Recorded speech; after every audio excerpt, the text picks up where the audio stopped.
Mrs. Adler, in your earlier testimony here today, you've painted a pretty dim picture of your own son. Don't you think? I'm under oath. I take no pleasure in it. So, your son's a failure in life, your daughter took her life, you're 0 for 2. Objection. Withdrawn. If I go 1 for 3, I'm in the Hall of Fame. You know baseball. Fenway Park. I'd like to go there sometime. How often in a year did you take Diane to a baseball game? Diane wasn't interested in sports. She never wanted to go to a game, ever. I don't recall her ever asking. Just out of curiosity. Fenway, that's a tough ticket. Where do you get yours? My husband has season tickets. And how long has he had them? 30 years, but I've only been married to him for 20. And Diane never went to one game. What color was the dress Diane wore to prom? Diane didn't attend a prom because she didn't go to a high school. No prom. What sports did she play? As I told you earlier, she wasn't interested in sports. Did she go to camp during the summer? No. Community swimming pool? We had our own pool. Girl Scouts? No. Then what did she do with all that time? She loved mathematics. It was her passion. She preferred it to all other things. All other. Mrs. Adler, who's Paul Reva?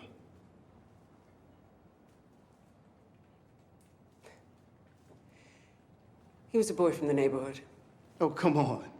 He was much more than just a boy from the neighborhood. Paul was Diane's first love, wasn't he? I wouldn't characterize it that way, no. And how would Diane characterize it? Diane was 17 years old at the time. She didn't know anything about love. Mrs. Adler, in January of 1998, didn't Diane and young Mr. Reva run away together? He coerced her. And where did they go? Vermont. And you called the police, didn't you? Yes. Because he kidnapped her? Yes. And where did the police find young Mr. Reva and Diane? I told you, Vermont. Stowe, Vermont, wasn't it? A resort town. Stowe Mountain. He took her skiing. You see, kidnappers don't usually take their victims skiing. But this is what Paul did because he and Diane were in love. No. And when they returned, you pressed kidnapping charges. You filed a lawsuit against his parents until Paul stopped calling Diane, didn't you? Yes. And Diane never heard from or saw Paul Reva again, did she? Not to my knowledge. And how did she take it? She was upset for a while. She lost focus. She lost focus. Mrs. Adler, in March of 1999, didn't Diane Adler attempt to take her own life? This episode was minor. It was nothing. I have the hospital report in my hand. It was nothing. Diane was not like regular people.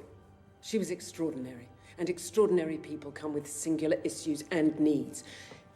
You have no idea the capabilities she possessed. 1 in a billion. And you would say, fine, let's throw that away so the boy who cuts our yard can make a sexual conquest.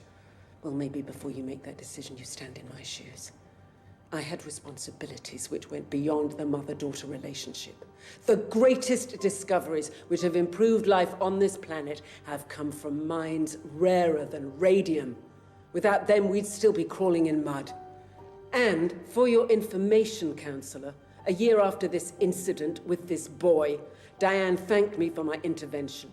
She realized she'd made a mistake and she thanked me. You see, Diane understood she was accountable for the gift she'd been given, and she didn't shy from it. And I think if she were here today, Mr. Attorney, she would refute your baseless insinuations that she would give up a brilliant future and take her own life just because Mummy didn't get her a little red wagon.